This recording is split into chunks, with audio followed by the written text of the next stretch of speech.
Oke, Assalamualaikum warahmatullahi wabarakatuh.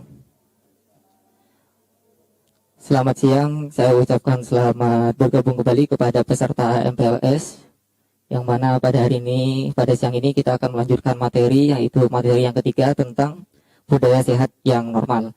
Seperti yang kita ketahui bahwa pada sekarang, hari ini, pada hari ini, bahwa Indonesia, terutama Indonesia dan dunia, hampir semua negara itu sudah mengalami yang namanya salah satunya penyakit tentang COVID-19 atau biasa disebut dengan Corona.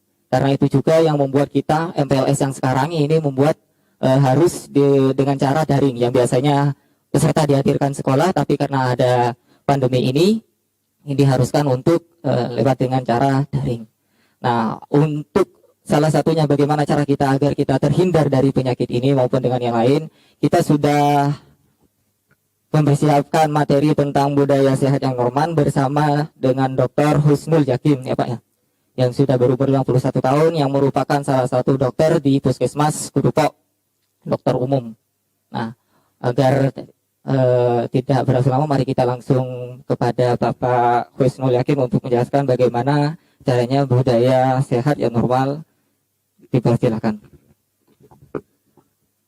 Terima kasih. Assalamualaikum warahmatullahi wabarakatuh. Dan selamat siang beragama lainnya. Syukur alhamdulillah di siang ini kita bisa berkumpul ya, berbagi ilmu tentang virus yang lagi rame ya, COVID-19. Jadi COVID-19 karena sedang mewabah pandemi ya. Jadi perlu ada diketahui yang saya jelaskan nanti cara penyebarannya. Ya. Jadi supaya jenengan keluarga juga nantinya sehat. Ya. Mungkin yang ada perlu diketahui, penyebaran virus ini banyak melalui beberapa hal. Salah satunya yang sedang dilakukan oleh pemerintah, social distancing, kemudian fisikal, pakai masker, kemudian hindari kerumunan. Ya.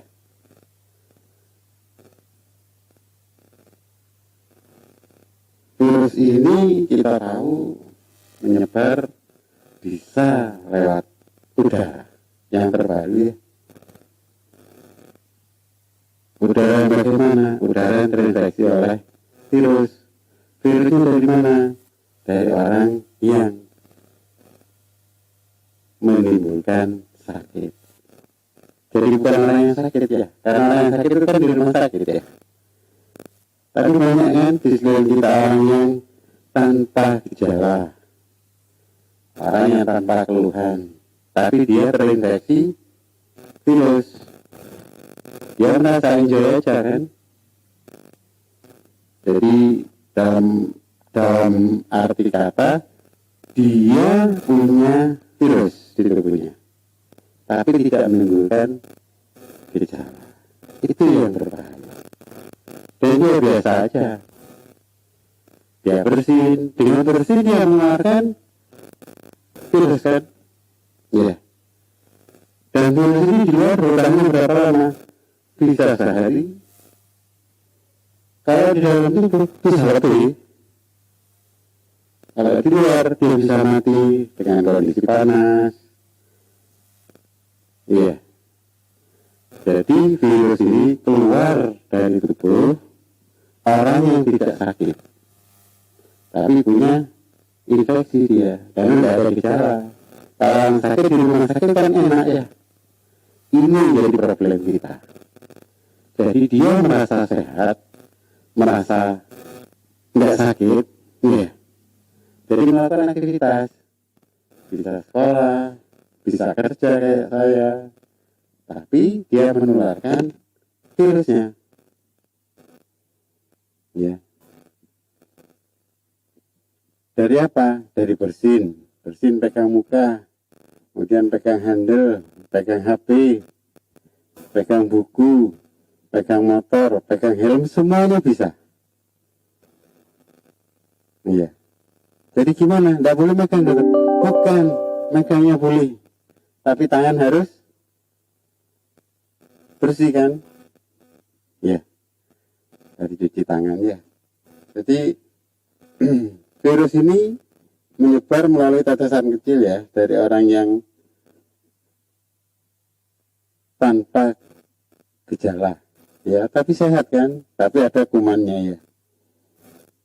Jadi gini,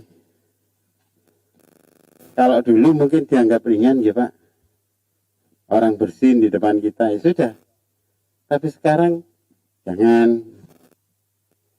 Kalau bisa kasih tahu, suruh nutup atau jenengan menghindar atau diberi masker ya. Adik-adik jangan lupa ya, kalau keluar harus pakai masker. Karena kita tidak tahu di luar itu musuh kita, lawan kita itu tidak tahu bentuknya ya. Ikhtiar kita apa? Pakai masker. Bukan ikhtiarnya, oh enggak apa-apa itu ya. Berarti kan tidak ikhtiar, melawan malah ya.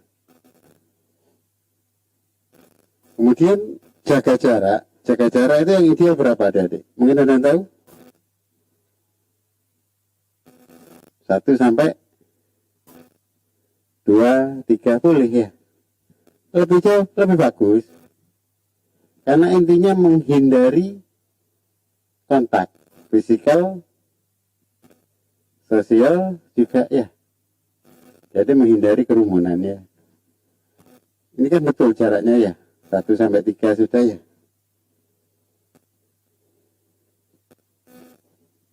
Ya. Jadi intinya hindari kerumunan. Karena kita tidak tahu di kerumunan itu apakah ada yang positif. Anggap aja positif sudah, jadi kita harus proteksi diri kita sendiri ya.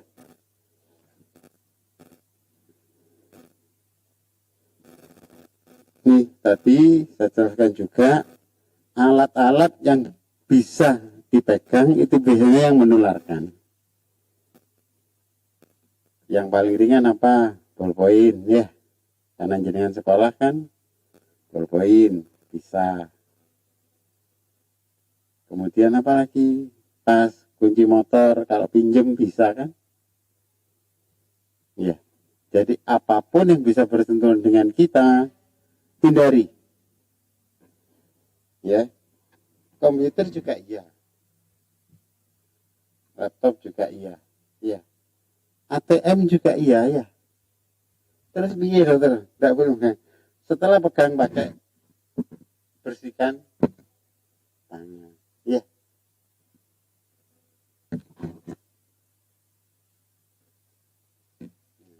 Kadang-kadang ada tidak sengaja kan, setelah pegang handle pintu, kita buka pintu pakai apa sebetulnya?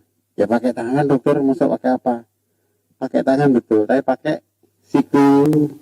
Ya. Jadi pernah dengar? Kalau dengar kaki aja yang didorongkan ke pintunya ya. Pokoknya dilempar loh. Ini dilempar kan tidak sopan. Dorong aja sama kaki. Jangan pegang handle-nya pakai tangan ya.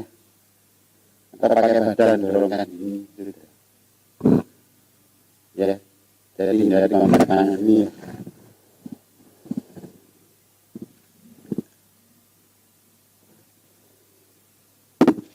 Ya memang kelihatannya mudah, tapi yang kita lawan itu tidak kelihatan kasat mata ya. Kemudian cuci tangan berarti yang gimana? Cuci tangan ada berapa langkah dari 6, 5, 7, 6 langkah ya. Cuci tangan ya. Ya memang punya macam-macam. Ininya itu semua kena. Pertama ini ya. Yang kedua punggung. Ya. Yang ketiga adalah celah-celah ya. Yang keempat mengunci.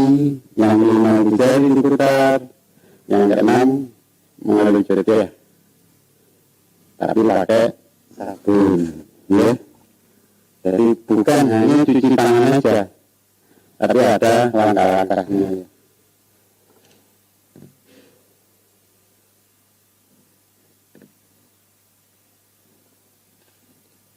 Adik-adik menggunakan masker ini ada berapa banyak di rumah?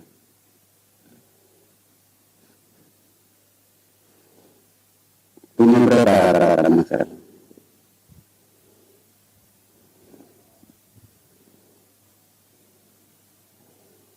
Karena dia ini dicuci ya, dari nyampe rumah dicuci, tidak boleh pinjam, tidak boleh dipinjamkan. Terus saya naruh ke tempat yang tidak mudah dijangkau oleh orang lain. Iya. Ya kalau punya saya kan memang itu ya, sehari kita buang. Dan kalau buang gimana? Kita robek, jadi tidak bisa didaur ulang. Kalau gimana kain, idealnya dicuci ya. Tapi jangan diletakkan, hari diletakkan, jangan simpan dia.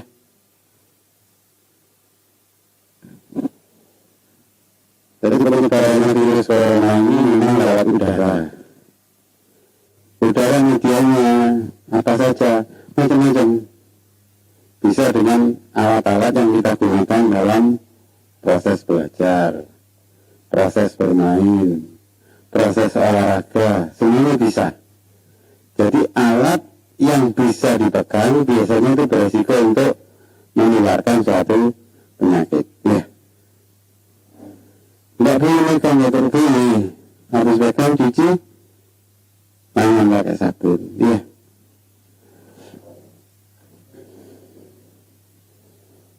Iya. Karena penyakit ini sangat infeksius ya. Sangat menularkan. Dan kita juga pun tidak tahu, kadang-kadang orang sehat pun juga bisa terpapar. Ya. Mungkin itu aja ya yang saya garis besari. Pertama itu penularannya. Jadi ada beberapa media. Pertama di udara itu bisa menempel ke barang yang kita gunakan. Baju juga bisa, alat-alat kerja, alat-alat tulis ya, alat-alat belajar, ataupun yang lain. Apakah tidak boleh nanti untuk pegang korban? Boleh.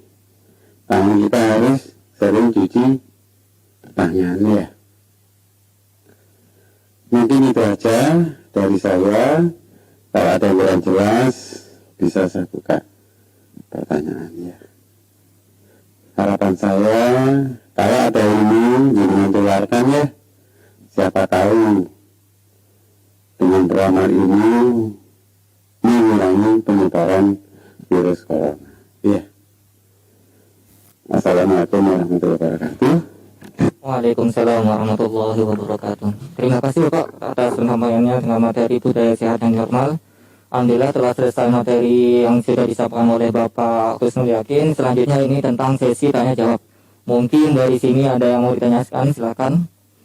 Oh ini ya. Sebelum itu ya, sebelum yang saya tanya, sebelum saya jelaskan yang di YouTube, itu juga ada pertanyaan Pak. Yang dari YouTube itu juga ada yang pertanyaan, dari siswa yang melakukan MPLS dari rumah juga ada pertanyaan. Mungkin yang diutamakan yang sini dulu, nanti baru ke sana. Oke, silakan.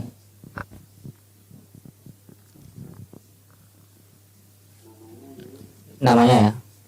Saya Jimawan Ramadan dari kelas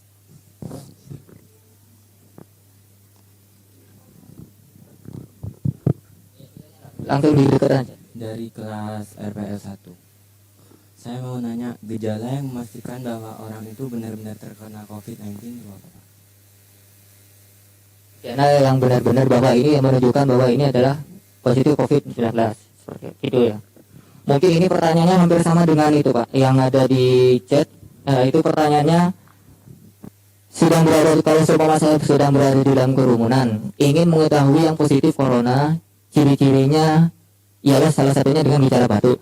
Siapa tahu seorang tersebut bukanlah positif melainkan hanya batuk biasa. Nah, mungkin yang ingin ditanyakan itu yang benar-benar batuk karena gejala COVID atau batuk biasa itu seperti apa? Ini mungkin hampir sama pertanyaan dengan Mas dari siapa namanya? Maulana ya, Maulana ya. Ini, monggo silakan.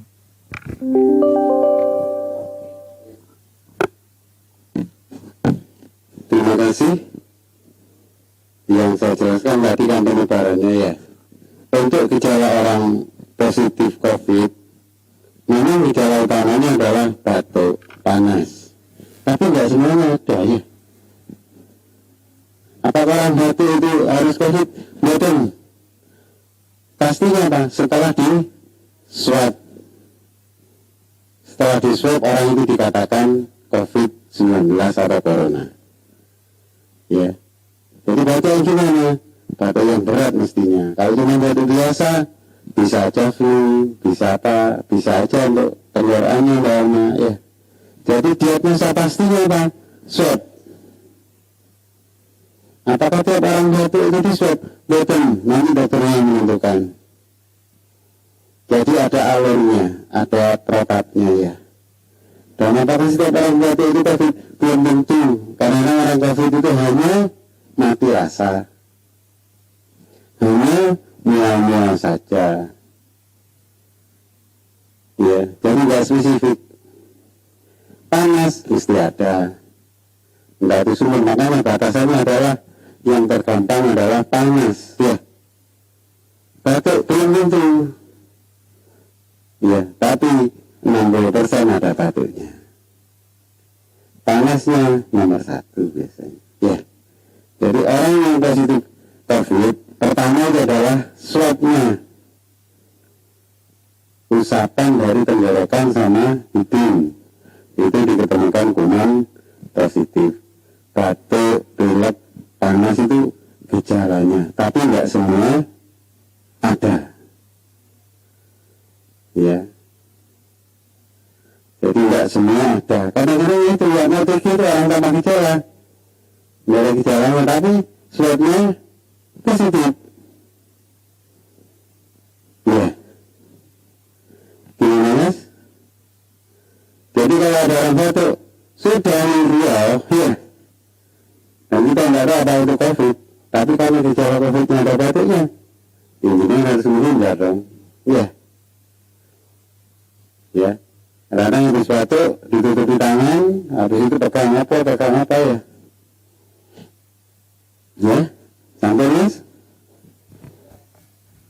Ya, yang lain monggo. Ya, silakan.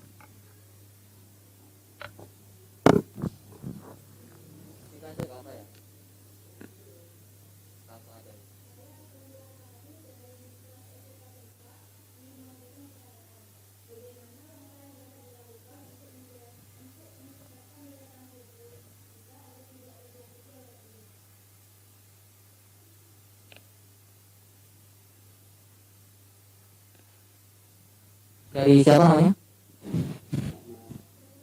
Sri Ramawati yang menanyakan bagaimana cara untuk meningkatkan daya tahan tubuh ya agar terhindar dari virus corona. Terima kasih Mbak Sri Ramawati ya. Bagaimana langkah kita supaya tidak terjangkit virus corona? Ya, ada 3 sebetulnya intinya ya. Virus, ya, tubuh kita, lingkungan. Virus itu menyebar di udara, ya. Menghindari gimana virus? Ya kita harus proteksi, salah satunya pakai masker, ya, tidak boleh kumpul. Terus tubuh kita gimana? Ini 3 ya, dari satunya virus, penyebabnya, satunya tubuh kita, satunya lingkungan, ya. Yang kedua tubuh kita, tingkatkan imun, ya. Ini gimana? Perbaiki, istirahat cukup, olahraga cukup, makan yang bergizi. Karena sekarang bergizi itu nggak mahal ya, tapi adik-adik kan dulu nggak mau. Apa yang bergizi? Ikan laut bagus, sayur bagus, bukan yang mahal. Yang bergizi, susu, Ada tuh biasanya sekarang nggak sarapan kan ya, kesusu baru dulu ya. Bahwa bekal kan yang pada bekal dulunya itu bagus ya. Ibunya masak dengan penuh kasih sayang, ya. Makanannya jelas nggak basi, ikannya jelas yang bagus ya. Ya, itu ibu kita ya. Satu, proteksi, jaga stamina, istirahat cukup, olahraga cukup. Nah, ini betul enggak? Nah, bagus, dulu bagus. Virus di luar kita proteksi ya. Lingkungan mendukung enggak? Lingkungan kalau nggak mendukung untuk tumbuhnya penyakit, bagus. Lingkungan sedikit berkumpul. Pengujian, bagus. Tapi jaga jarak.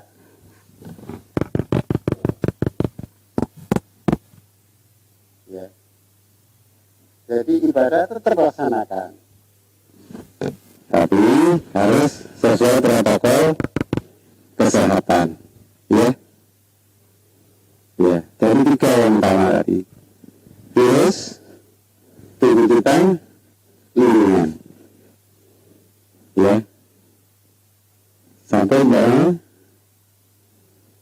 Mungkin cukup. Ya.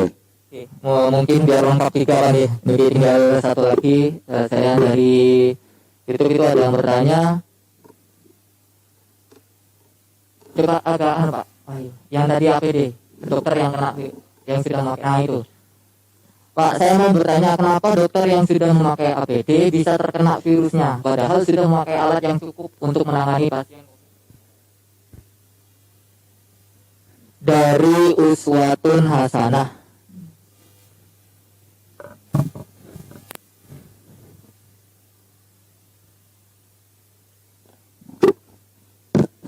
Terima kasih, Mbak Us. Mbak Uswatun Hasanah ya. Ada aku juga ya, dokter juga manusia ya. Ya. Beban dokter para medis untuk tertular lebih besar daripada yang lain. Kenapa? Setiap hari dia bersinggungan. APD-nya bagus, tapi kadang capek ya. Jadi merasakan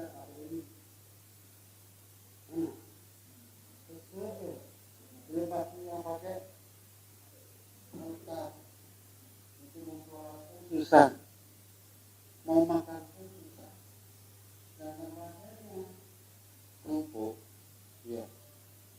Jadi karena stamina-nya dia itu drop dengan beban kerja, belum lagi stres ya. Ya pasien kok tidak berkurang, keadaannya tidak membaik, kan stres. Bisa dengan montir, kalau montir, oh ini bisa diganti, tapi kalau nyawa diganti, diobati, diganti kayak motor ya. Kenapa dokter kok sama para medis sering terjangkit? Ya karena tadi tiap hari mereka bersinggungan. Ya, tiap hari mereka bersinggungan. Kalau yang di rumah sakit sudah tahu kan, tapi kalau yang ini memang nggak tahu dia positif swabnya, bukan rapidnya ya. Karena termasuk orang tanpa gejala, dia keluarnya datang rumah cuma pusing. Enak aja ngobrol curhat sama dokter, padahal virusnya dia punya. Ya. Iya. Kenapa dokter sama? Ya karena mereka sering bersinggungan. Ya. Jadi jenengan harus jaga stamina. Saya capek dokter di sekolah sampai sekian jam sekian. Ora apa-apa. Mangani tambahi. Kan beres kan? Tidur saya kurang dokter. Makanya tambahi. Ya, jangan nyampe dari rumah si begadang si opo sudah istirahat. Ya, banyak tugas dokter. Ya memang sekolah. Jenengan masih SMA nanti kuliah tambah nemen. Iya, jadi mulai awal memang dilatih tanggung jawab. Nomor 2 apa? Disiplin menyelesaikan tugas ya. Mungkin itu aja daripada Towo ya. Baik, itu adalah penjelasan dari Bapak Husnul Hakim, yang mana yang diharapkan ketika kita sudah mendengarkan penjelasan dari Bapak Husnul Hakim, kita sudah benar-benar menjaga kesehatan kita, terutama dan juga teman-teman kita yang sedang men-streaming kita, menonton kita di rumah, yang diharapkan adalah benar-benar menjaga kesehatan. Terus apa lagi ini kok Pak? Soalnya termasuk di daerah saya memang kalau apa istilahnya banyak persepsi yang salah Pak. Jadi sehingga menimbulkan takut yang berlebihan. Tapi kalau tidak ada penjelasan dari jenengan dan dokter yang lain, itu bisa menimbulkan istilahnya tidak ada rasa untuk menjaga diri akhirnya. Nah, yang diharapkan ketika ada penjelasan dari Bapak Husnul Hakim, kita bisa benar-benar menjaga, salah satunya dengan memakai masker, mencuci tangan, dan menjaga jarak. Baik, itu adalah materi dari budaya sehat dan normal. Terima kasih. Saya sebagai moderator mohon maaf jika terdapat kesalahan. Wassalamualaikum warahmatullahi wabarakatuh.